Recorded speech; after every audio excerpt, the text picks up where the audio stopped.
Shantae Charles. All right. It is Teachable Tuesday. Good morning. Good morning, Lady Barbara. Good morning, Lady Latoya. Good morning, Pastor Ben. Good morning, We Dare Squad. Woo woo. Excited to be alive another day. I don't know about you all, but you know, everybody's not waking up. Awesome. No problem. I know everyone is not waking up. So I am excited about being in the land of the living. And I hope that you are too. Today is our Teachable Tuesday. So we are going to be talking about the Black elite, the Black bourgeoisie. All right. Hopefully we're going to finish that up today. And then we're going to move into our continued discussion on immigration. And remember, we were talking about the German, I think it's the German, the Italian, and let me make sure I got this right.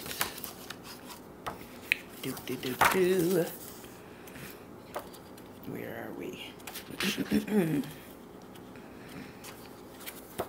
It's one chapter over. The Germans, the Irish, and the nativists. All right, so that's where we are in this book.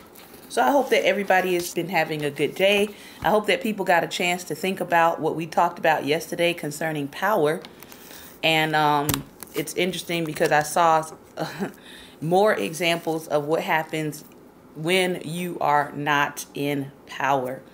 I had an incident at my bank yesterday, and it's a particular branch of my bank that every time I go to this particular branch, there is something out of the ordinary that they are either implying or either asking me or my husband to do. So we are probably going to write a note to our bank about that particular branch because every time we go in there, it's something shady that we're being asked. And so, you know, if I have several accounts with your bank and I've had them for, let me see, close to I don't know, maybe 8-9 years, close to a decade, you should know who I am by now. It shouldn't be suspicious for me to come and do things with my banking accounts. That's all I'm going to say about that. All right? But again, it goes back to who is in power. Who is in power? Who do you have in places of power that do not treat all people equally and fair? All right. So I got another example of that on yesterday about the need for us to own our own stuff. Another plug, another concern. Facebook has removed yet another video of mine. All right. I went through the appeals process. I went through talking with their engineers. Their engineers say they aren't the ones removing the videos. But I'm not removing them and they're just disappearing. So until we get that worked out with YouTube, your best bet will probably be to catch my replays over on Periscope, because for some reason, some of my videos are disappearing from YouTube. Again, another issue of we need to have our own platforms. Power. All right. We know YouTube is the largest platform right now. But as those technological black friends of mine get it together, I will happily switch to their platforms because this is ridiculous. All right. And it only seems to be the topics that garner the most attention that they are removing. All right. So I did go back and check out which subject matters they're removing, and they're tending to remove the ones that have to do with Black history or with theology. All right. Those are the only ones I see being removed. All my videos on relationships are still up. All right. So just want to make you aware of what's going on. Please keep that in prayer. And I'll let you know how this one goes, whether or not it makes its way to staying on YouTube. So we've been talking about the Black elite, the Black bourgeoisie, and just a reminder, He said he had a caption disappear on Facebook. Yeah. All of them are friends with each other. Some of them are related who run these major platforms. They know each other, they're friends. So that's why you see certain restrictions that are hitting Facebook are also hitting YouTube. All right? Because they all are in cahoots with each other. They are connected to each other. That's just the best way I could put it. All right? So when you see restrictions happen on Facebook, you're probably going to see them happen on YouTube, and you're probably going to see some of it happen on the Google search engine, because all three of those people, all three of those organizations are friends with each other and they know each other. All right. You can do some more research on that. I won't go into that here. Black bourgeoisie. All right. As a reminder, the black bourgeoisie was supposed to be people who were mixed blood aristocracy, black people that were free before the Civil War. And when they say mixed blood aristocracy, meaning they were either free blacks before the Civil War, or one of their parents was a white person or a freed person. All right. So we're going to talk about these next sections, which is where Fraser writes about self-hatred and guilt feelings and escaping to delusions and conclusion. Remember, this comes from his entire book called The Black Bourgeoisie. All right, and I'll give you his name one more time. E. Franklin Fraser, and this is his concluding chapter of his book, The Black Bourgeoisie. Part 3, Self-Hatred and Guilt Feelings. One of the chief frustrations of the middle-class Negro is that he cannot escape identification with the Negro race and is consequently subject to the contempt of whites. Despite his wealth, in which he has placed so much faith as a solvent of racial discrimination, he is still subject to daily insults and is excluded from participation in white American society. And remember, we talked about the fact that because white American society is now, the population is now decreasing, it becomes more advantageous for them to now begin to claim this aristocracy class that is mixed race. All right. Matter of fact, I just put up a video on yesterday on our Daring Dialogues page that kind of talks about people believing this false notion that more mixed race people in our country will eliminate racism. And the video goes through and kind of talks about all the reasons why that notion is false. Okay. So now we know that white people, okay, the classification of white people is now starting to be more accepting of those who are of mixed race ancestry. The video yesterday also pointed out that not everybody who is mixed race ancestry is what they call racially ambiguous.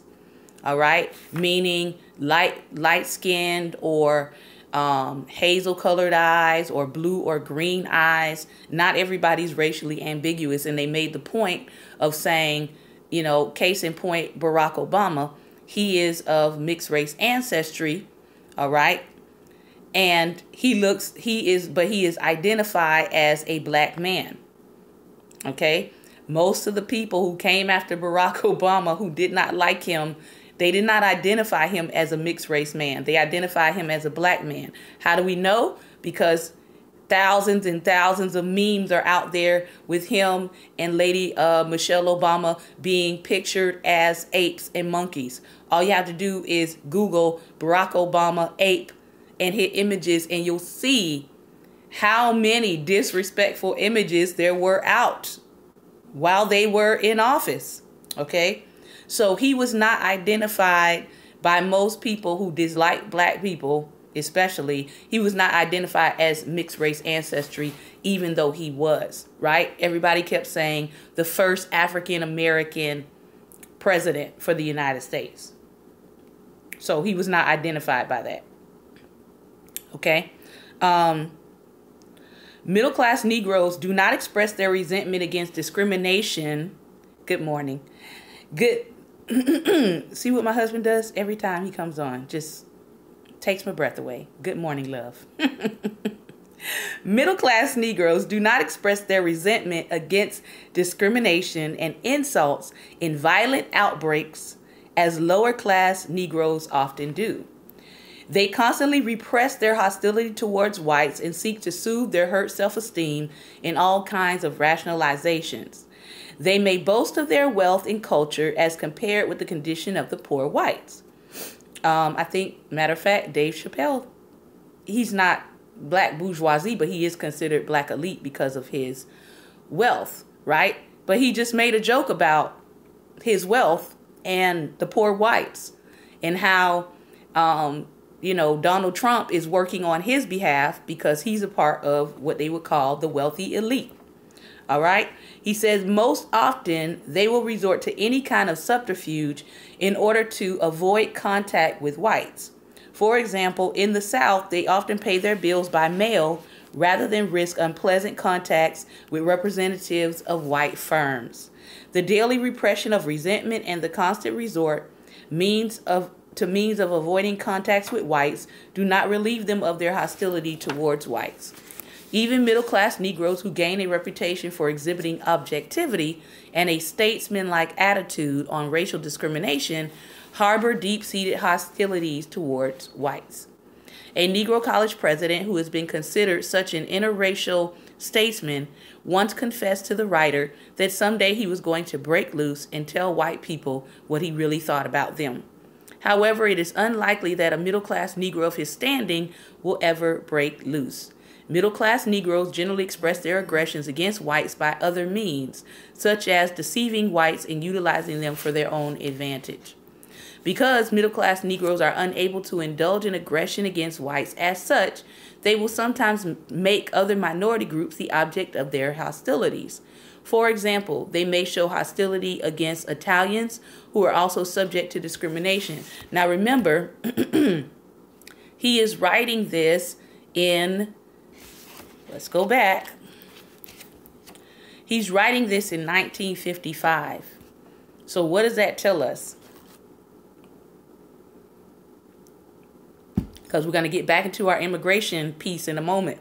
But that tells us that even in the 1950s, Italian people in this country were still subject to discrimination. So it hasn't been that long for them either that they have been classified as and identified as whites. Okay? But more often, middle-class Negroes, especially those who are engaged in a mad scramble to accumulate money, will direct their hostilities against Jews. They are constantly expressing their anti-Semitism within Negro circles while pretending publicly to be free from prejudice. They blame the Jew for the poverty of the Negroes and for their own failures and inefficiencies in their business undertakings. In expressing their hostility towards Jews, they are attempting to identify with the white American majority. The repressed hostilities of middle-class Negroes to whites are not only directed towards other minority groups, but inward toward themselves. This results in self-hatred, which may appear from their behavior to be directed towards the Negro mass, but which in reality is directed against themselves. While pretending to be proud of being a Negro, they ridicule Negroid physical characteristics and seek to modify or change them as much as possible. Within their own groups, they constantly proclaim that the niggers make them sick. The very use of the term, which they claim to resent, indicates that they want to disassociate themselves from the Negro masses. They talk condescendingly of Africans and of African culture, often even objecting to African sculpture in their homes. They are insulted if they are identified with Africans. They refuse to join organizations that are interested in Africa. I know there has been several high-profile people that I remember when Dr. Claude Anderson was talking about getting things together for the city of Detroit and trying to get people to buy into building a bank there and rebuilding the economy of Detroit. One of the things that he said was when he went to some of the black investors, they told him that his plan was too black. They said that his idea was too black. In other words, there were not other investors that were a part of it that were of other ethnicities, and so they were unwilling to invest in it. All right. Now again, here we are, 2018, and there's more interest in Africa because we know more about Africa, right? Because more people are traveling to Africa and seeing the countries inside of the continent. They're seeing the potential, and now they're more readily willing to go and do projects and be concerned with Africa. All right. But this was the mindset again back when he wrote this. If they are of mixed ancestry, they may boast of the fact that they have Indian ancestry. When making compliments concerning the beauty of Negroes of mixed ancestry, they generally say, for example, she is beautiful. She looks like an Indian. On the other hand, if a black woman has European features, they will remark condescendingly, although she is black, you must admit that she is good looking. Some middle-class Negroes of mixed ancestry like to wear Hindu costumes, while they laugh at the idea of wearing an African one. When middle-class Negroes travel, they studiously avoid association with other black people, especially if they themselves have received the slightest recognition by whites. Now, my husband can attest to this, that when we moved to the DMV from Florida, we crossed the paths of a lot of black elites who had been given recognition by whites. And when we tried to greet them, or when we tried to speak to them, or when we tried to wave at them, they would literally act like they didn't see us, just like the other white people they were with. All right. So this behavior is still going on. All right. This whole disassociate yourself with black people that you don't know, or black people that you may consider as being in a lower stratus than you socially or economically. All right. This still happens. Come to Virginia. They say Virginia is for lovers. I actually contest that statement, because I'm waiting on the love from Virginia, by the way.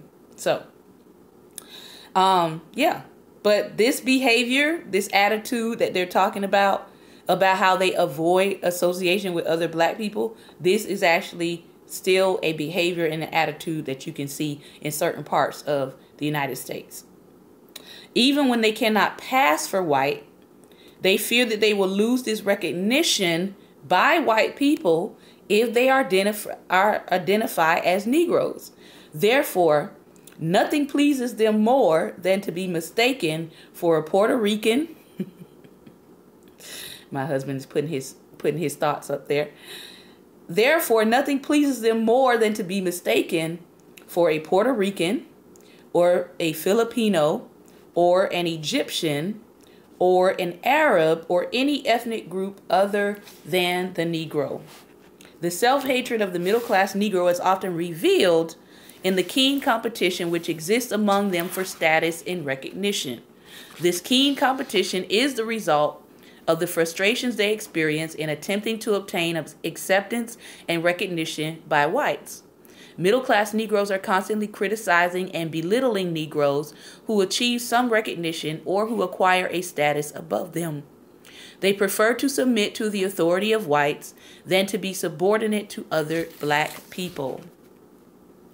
Another thing that was evident about moving to this region, all right?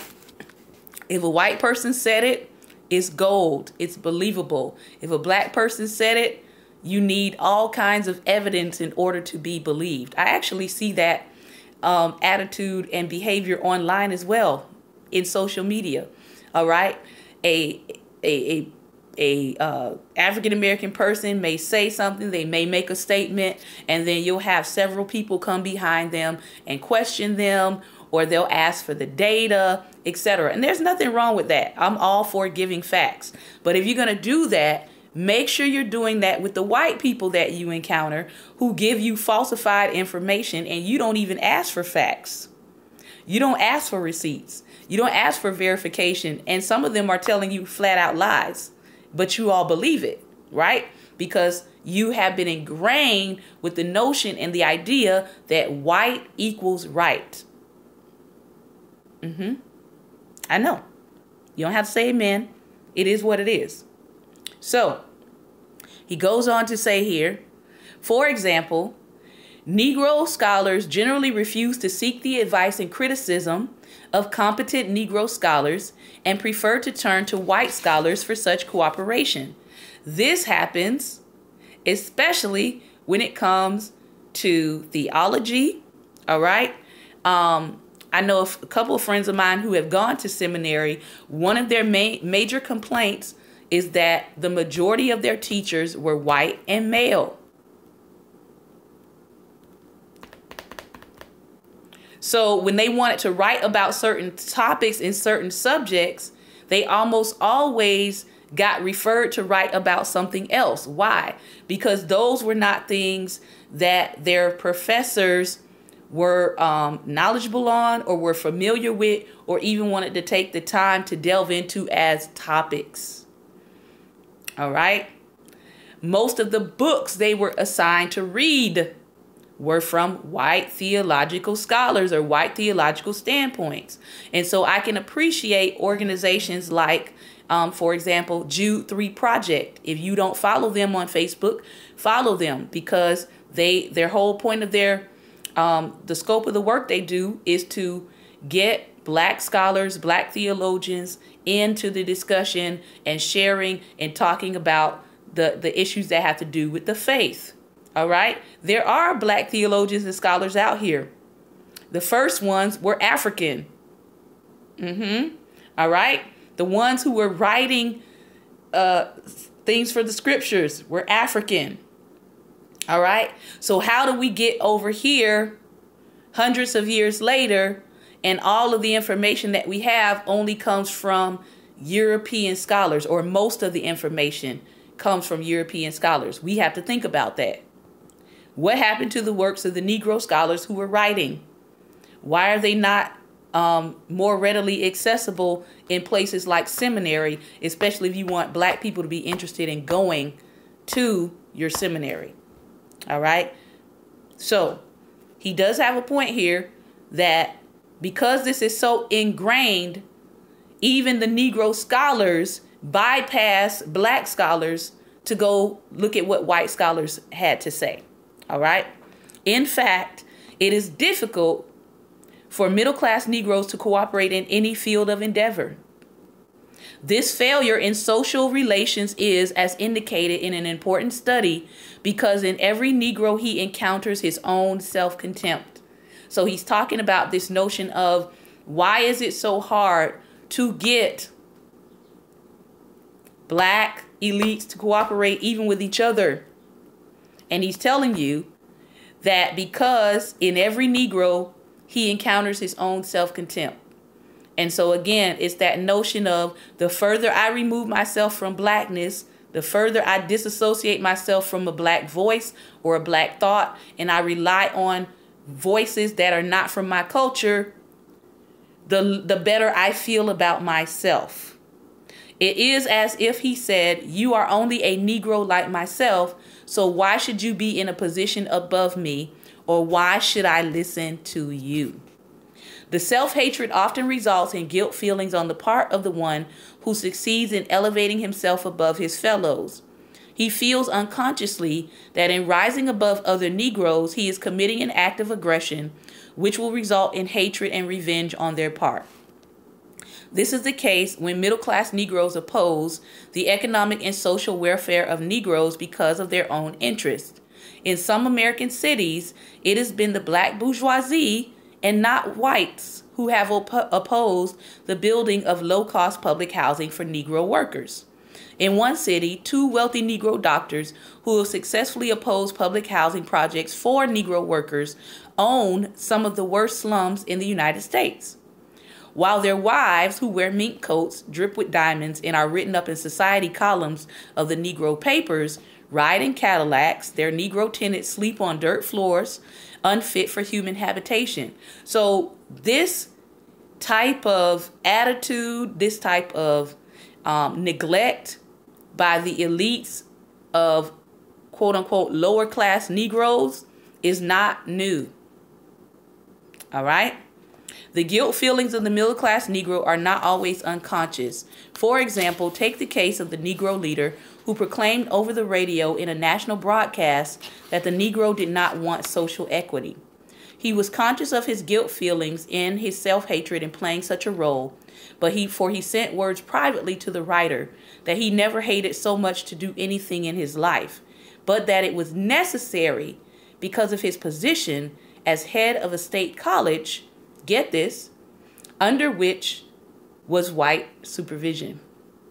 The self-hatred of the middle-class Negro arises then not only from the fact that he does not want to be a Negro, but also because of his role in American society. And this goes back to something that we talked about in detail as we were reading Martin Luther King, but I'm going to reiterate, all right? A part of the responsibility of the black bourgeoisie is to fulfill the assignments given to them by white society if they want to keep their wealth, all right? If they want to keep their social status and standing. As he just pointed out, this guy who had been a president over a university had to go and present a message against black people, poor black people, and he said he did it because he was under white supervision for his role at the state college. All right? So some of these people are engaging in behaviors that Claude Anderson would call behavior that's irresponsible for your community because they want to maintain a social or economic standing. And the only way that they can do that is to uphold certain principles of white supremacy. All right? And I can't remember the writer who stated it, but it was a good way to express it. They said this is how you can have white supremacy moving through a black body. All right? Because I don't necessarily have to come out and tell you myself what I think about you. I can just rely on the black people who are more concerned about their status, more concerned about their wealth, more concerned about their social standing. I can almost guarantee and rely on them to propagate a message for me, and they will speak for me on my behalf with your skin. All right? They call that white supremacy moving through a black body.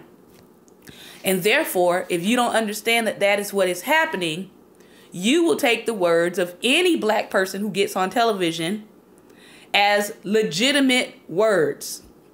She said, was it necessary as a caution of the times? It was necessary as a caution of the times in the fact that these were people, the black bourgeoisie specifically, were people who wanted to disassociate themselves from blackness. So the more they were accepted by whites, the more status they attained, the closer they felt in proximity to whiteness, they wanted to maintain that. That behavior and that attitude has not left the black community at all. All right? Just turn on Fox News. On Fox News, you're going to find these people. All right? These are the people who will say whatever white America wants to hear that's derogatory towards black people and collect a paycheck. At the end of the day, it's a paycheck to them. All right? So, I can tell you this. If you are a black person who will say derogatory things about black people and never say anything positive, you are almost guaranteed a job in the society that we live in right now. All right? You're almost guaranteed a job. Why? Because we live in a society of open white supremacy.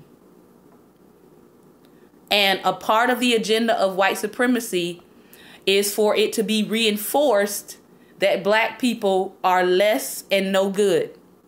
So if you're a black person with that message, they will readily hire you because they know they don't have to say the message. You're saying it for them. All right. So you become the mouthpiece of a white supremacist system, but you have a black face, and they will readily hire you. They will. I know some people that are making good money. Good money doing exactly that. I have zero respect for them, but I do know some people who are making good money, okay, talking about what is wrong with black people, irrespective of history or facts. And they're making good money. All right. Number 4, escape into delusions. The black bourgeoisie, as we have seen, has created a world of make-believe to shield itself from the harsh economic and social realities of American life. That really is key and bottom line. They create a world for themselves in the hopes of shielding themselves from the harsh reality of two things: the economic realities of struggle, all right, and the social realities of being ostracized or treated like a second-class citizen, and in some cases would say the underclass, period. This world of make-believe is created out of the myth of Negro business, the reports of the Negro press on the achievements and wealth of Negroes, the recognition accorded them by whites, and the fabulous life of Negro society. Some of the middle-class intellectuals are not deceived by the world of make-believe. They will have nothing to do with Negro society and refuse to waste their time in these efforts. They take their work seriously, and they live in relative obscurity so far as the Negro world is concerned. Others seek an escape from their frustrations by developing a serious interest in Negro music, which the respectable black bourgeoisie often pretend to despise. In this way, these intellectuals achieve some identification with Negro masses and with the traditions of Negro life, but only through music.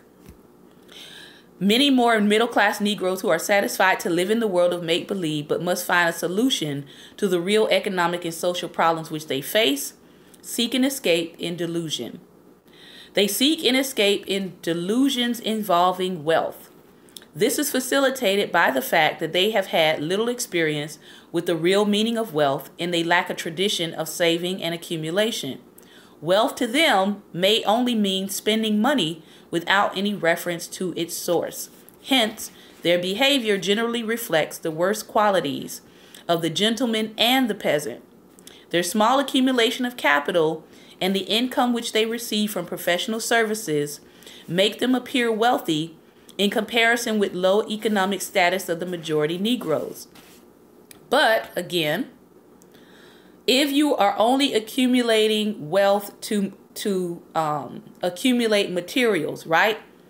You're not saving, you're just spending it all, or you're wearing it all, or you're buying products and brands and goods and services that are not black owned, all right? So you may have the appearance of wealth, but what he's talking about is, where is the longevity of your wealth? In other words, if white society were to kick you to the side tomorrow, would you still have the wealth? Or have you been spending it all to appear to be in a certain social status or a certain economic status? And we see this all the time with sports figures, right? With entertainers, and everybody will turn around and say, well, I thought they were wealthy, right? I thought they had a lot of money. But then you'll hear a story about this person is filing for bankruptcy.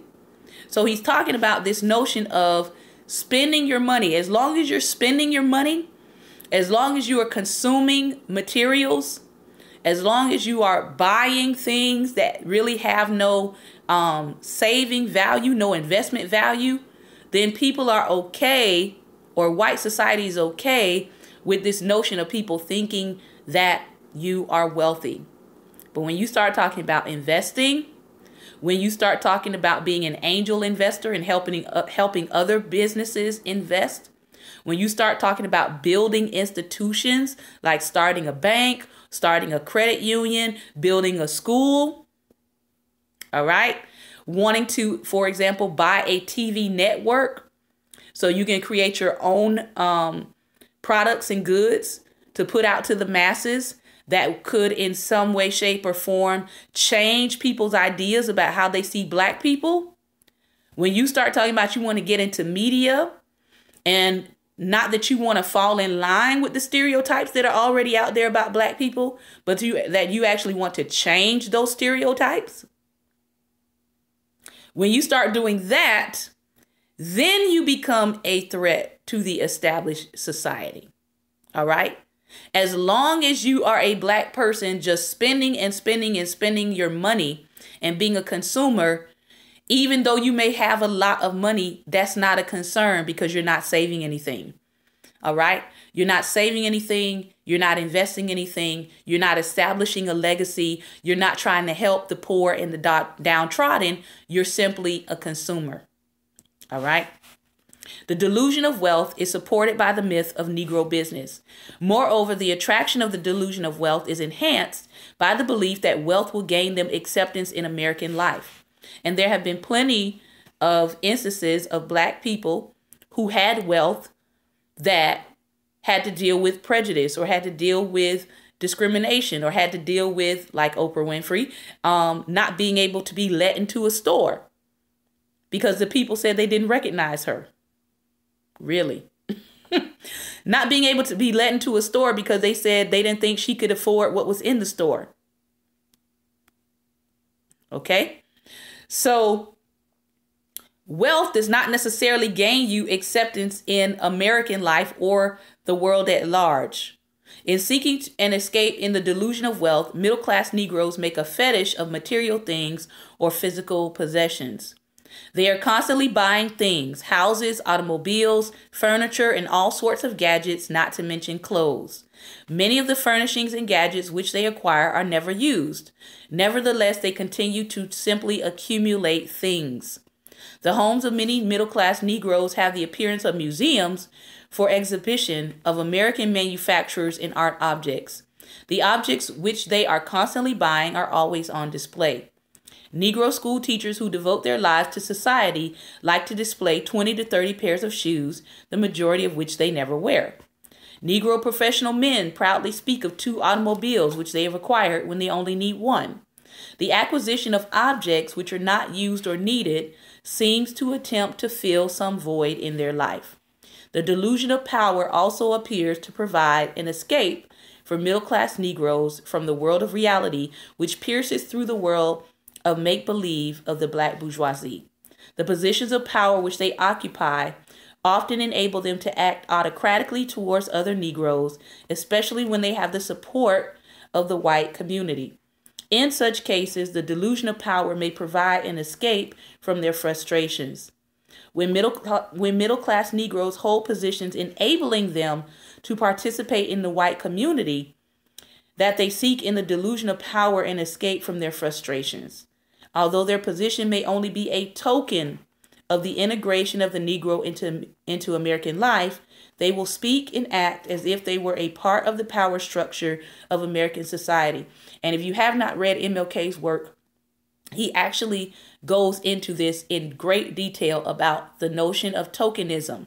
All right. There are some places, I know my husband as well, we have entered into spaces where just last week we were the only Black people in the whole room. I'm just looking around like, where are the Black people? All right. So when you enter into spaces like that, though, that are predominantly white, okay, and you see another Black person in that space, many of the times that we've entered into spaces like that, it becomes the Black person saying, hey, nice to meet you. I'm glad you're here, but you're not going to be here long. Because I want to be the token. I want to be the only Black person dominating this particular space. And 1 or 2 or 3 of us is too much because it takes the focus off of me being the token and receiving whatever special treatment those people in that space are willing to give me. If you haven't experienced that, just keep living, okay? But there are some Black people who enjoy being the token, and your presence Okay? Even if you deserve to be in the room, or even if you have the same skill or greater skill than they do, your presence then becomes a threat to them being the token. So many times they will often do things to try to remove you out of that space because they enjoy being the token. I have seen this happen in the business realm. I've also seen it happen in what we call church circles. I know. Maybe I'll talk about it one day. But yeah, if they're the only black praise and worship leader, or the only black musician, or the only black singer, there are people in those spaces that enjoy that exclusivity. They don't want other black singers. They don't want other black musicians on the platform. They don't want other black preachers on the platform because they enjoy being the special thing. They enjoy being the token. All right. Negro advisors who are called into counsel by whites to give advice about Negroes are especially likely to find an escape from their feelings of inferiority in the delusion of power. Negro social workers who are dependent upon white philanthropy have often gained the reputation, with the support of the Negro press, of being powerful persons in American communities. However, the majority of the black bourgeoisie who seek an escape seemingly have not been able to find it in the delusion of power or wealth. They have found it in magic or chance, and in sex and alcohol. Excessive drinking and sex seems to provide a means of narcoticizing the middle-class Negro against a frustrating existence.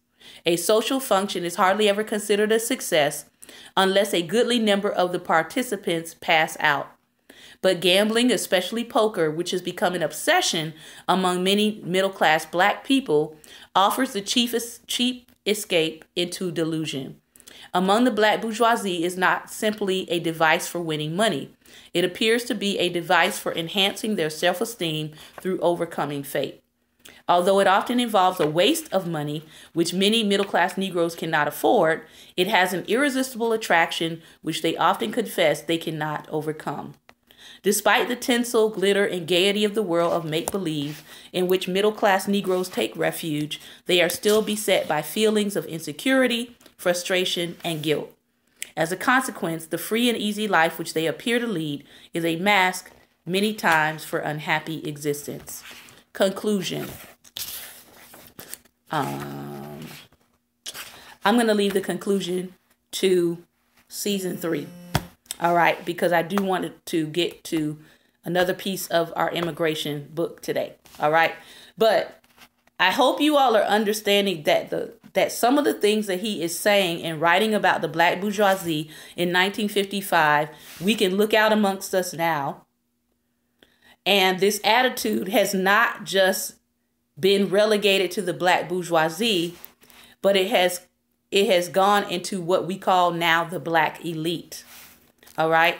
And the black elite is not necessarily people who are of mixed race ancestry.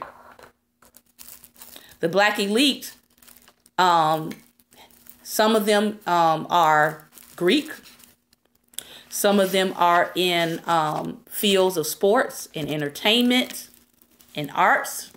Some of them are, they've worked themselves up to certain positions in corporate America. So they would be considered the black elite. Thankfully, not everybody in that stratosphere does the things that he's talking about concerning the black bourgeoisie. But I will say there are far too many of them that do. This land is our land. We've been talking about immigration, which is a really good conversation to be having as we go into season 3. We talked about how the word American only applied to white Anglo-Saxon Protestants, particularly men. Okay? That was the original definition of American. And then as time went on, they started expanding the definition of American to include, and we went over these before, descendants of German, Irish, Welsh, Scots, French, Swiss, Scandinavian, Dutch, and Belgian immigrants. All right. So they began to accept these other groups in to this notion of being an American.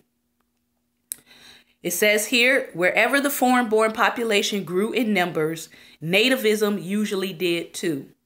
Two of the large immigrant groups following the founding of the English colonies were German and Irish.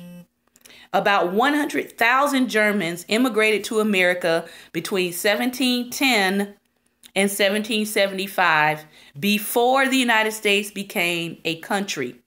In fact, more immigrants arrived from Germany than from England during this period. Many came as indentured servants. All right? Mostly young people who were bound by contract to work for an American for several years in return for their passage. That means they were poor. All right? The cost of their transportation to the United States. The life was hard and families were sometimes separated. But this was also the eventual path to independence and even the ownership of farms. So keep in mind that while these things are happening, while people are coming to this country to start over, to get a new life, to some of them came for land, all right? Some of them came to be able to get this property. Those things were not afforded to Black people at this time. They were still dealing with slavery. All right? So when people say, why is the wealth gap for African Americans, they call it a 220-year wealth gap, meaning that to even catch up to where white people are in this country right now, it would take 220 years to catch up to the wealth that they have right now. And we know that wealth continues to grow and accumulate. 220-year wealth gap. We were not being told, oh, you're free. You can travel wherever you want to in the country. You can go as far west as you want to go to get farmland. That wasn't our condition. That wasn't the condition of Black people in this country at this time. All right. But these are facts that are left out when people are talking about why Black people are in the economic state they're in this country. German and Irish immigrants made up 2/3 of new immigrants to the United States between 1830 and 1860. During this time, nativism was powerful in many parts of the United States, mainly on the East Coast. After 1840, Midwestern and Western states and territories actually encouraged immigration since they had so much unpopulated land to be settled. Now, keep in mind, this quote-unquote unpopulated land to be settled was land that they had stolen from Native Americans. All right? This unpopulated land to be settled had people on it that they killed off. So let's be clear about that. Before the Civil War, some states, including Wisconsin, Michigan, and Indiana, even allowed immigrants who had started the process of citizenship but were not yet American citizens to vote. Isn't that interesting? The Irish came gradually until 1845, when Hannah Curtis wrote that, quote, "It is most dreadful the state of potatoes are in Ireland. They are all tainted in the ground. It is the opinion of everyone here there will be no potatoes. We are greatly afraid that there will be famine this year. Many Irish who depended on potatoes as their main food died when the potato crops failed. From 1847 to 1852, almost 1 million people immigrated from Ireland. Get this, most of them to keep from starving." So if you have Irish ancestors in this country, you should at least understand why people want to immigrate to the United States if there is a food shortage in their country. They too do not want to starve. On April 2nd, 1852, the New York Times reported, on Sunday last, 3,000 immigrants arrived at this port. On Monday, there were over 2,000. On Tuesday, over 5,000 arrived. On Wednesday, the number was over 2,000.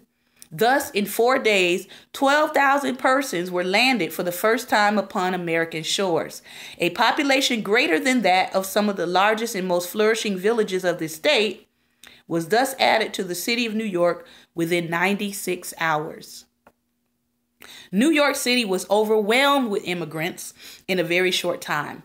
So was Boston, where a city public health report described the slums where Irish immigrants lived, huddled together like brutes, without regard to age or sex or sense of decency.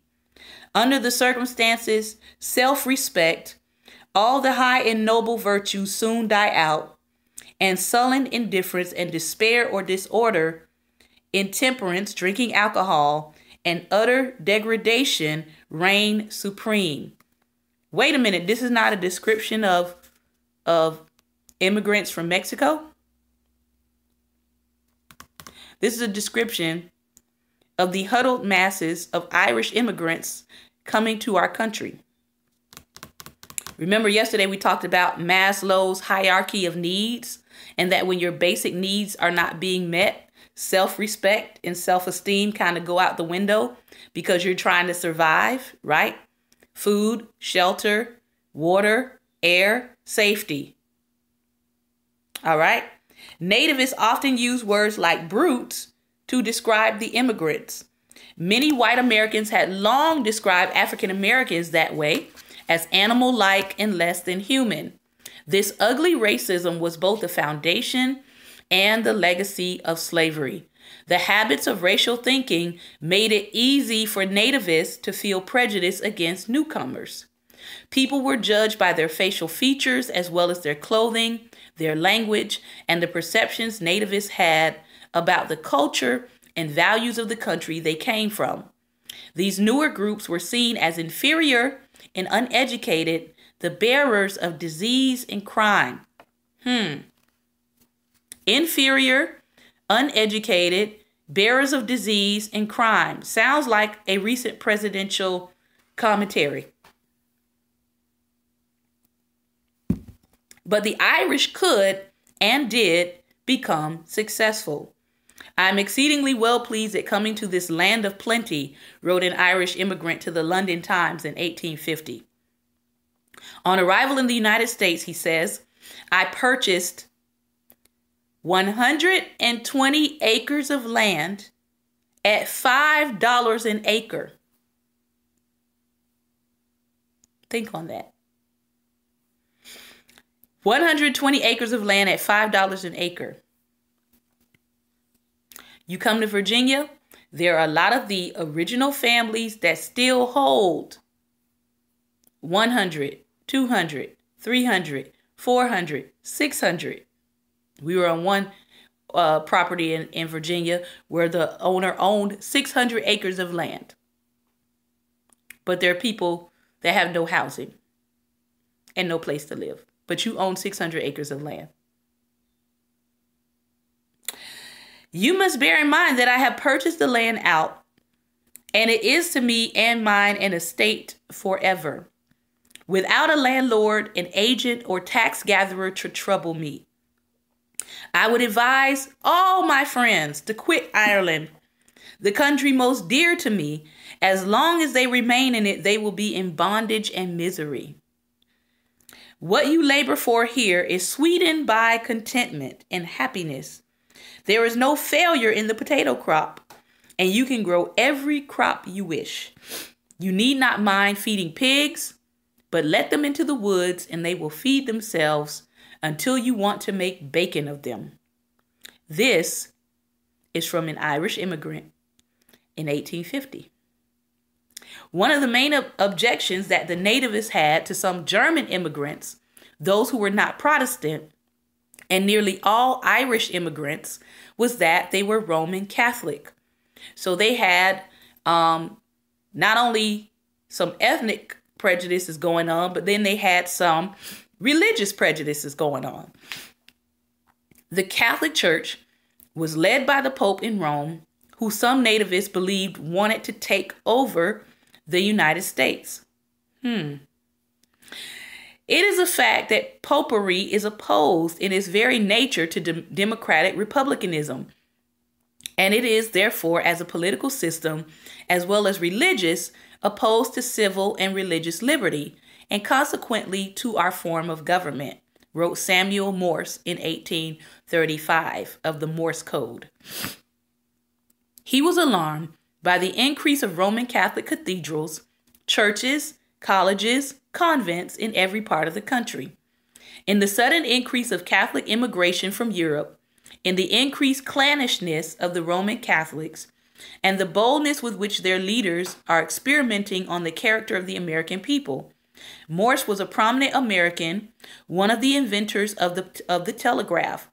Lyman Beecher, a respected Protestant minister, and the father of the anti-slavery author Harriet Beecher Stowe, also expressed these views in the 1830s. Germans, many settled on farms in the Midwest, also drew criticism for being un-American because they wanted to keep on speaking German. Oh my. You're going to assimilate into America and you want to keep your language? How dare you? You want to keep on speaking Mandarin? You want to keep on speaking German? You want to keep on speaking Spanish?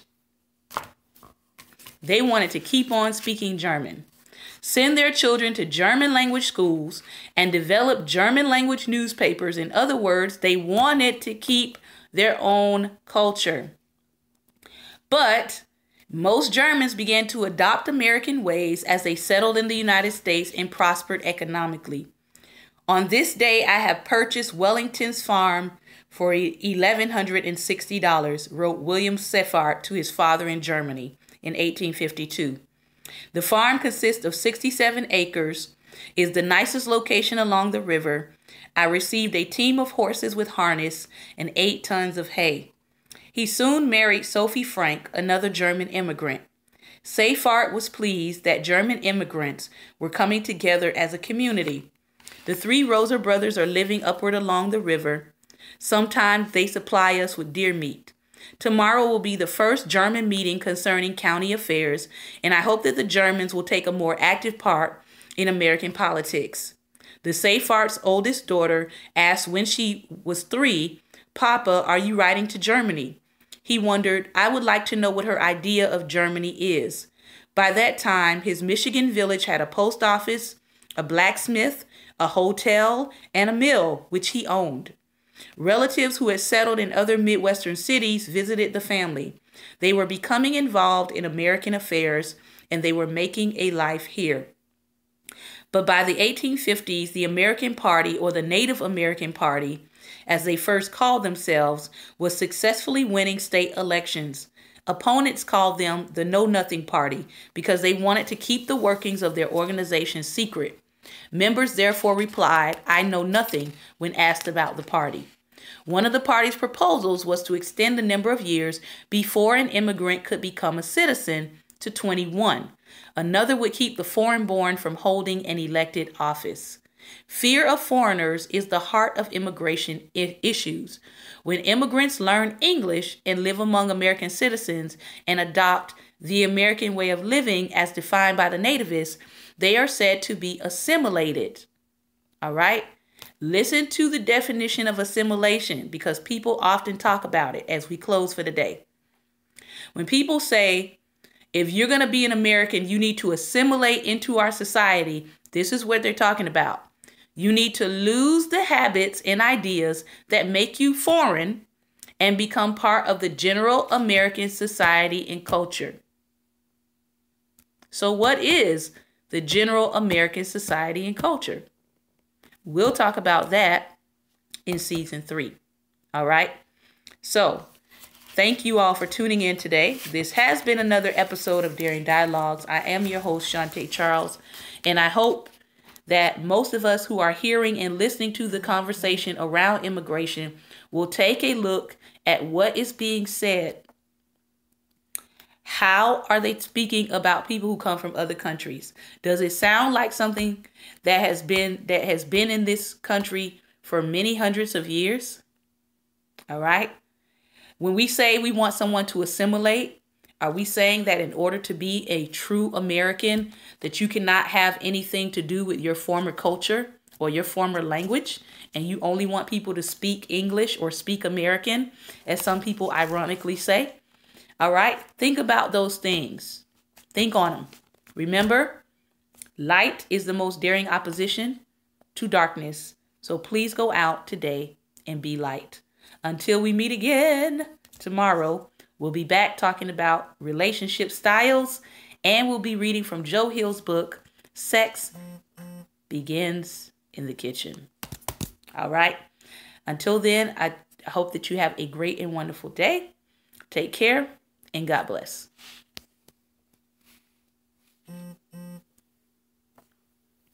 And I want to say thank you to those of you who are watching by our YouTube live stream. Take care and God bless.